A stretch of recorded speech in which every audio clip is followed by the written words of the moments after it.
Anal çat, anal kanalda dentat çizgiden başlayıb anal vericə qədər uzanan bir linear ülsərdir. Yəni yırtıqdır, mukoza yırtığıdır. Əslində populyasiyada çox yayğındır, amma insidansı dəqiq olaraq bilinmir. Çünki insanlar məhrəm bölgə olduğu üçün istər qadın, istər kişi çox çəkinirlər doktora müraciət etməkdə.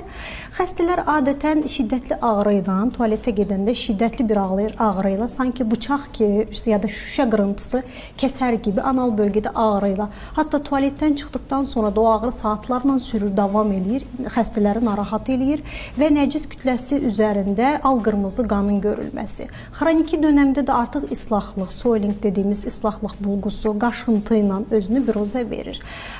Bu anal çatlar əslində dediyim kimi çox yayğındır. Adətən bu posterior divarda, bunun etiolojik olaraq posterior divarda qanlanmanın, yəni anal kanalının arxa divarında qanlanmanın az olması ilə bağlantılı 90% arxa divarda görülür.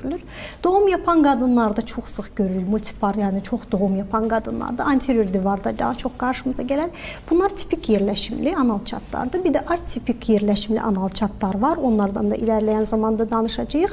Bunlar da başqa bir xəstəliklərin bizə göstəricisi ola bilərlər. Yəni xəstələrin belə bir ağrı, belə bir simptom, belə bir sıxıntıları varsa buna diqqətli olmalıdırlar.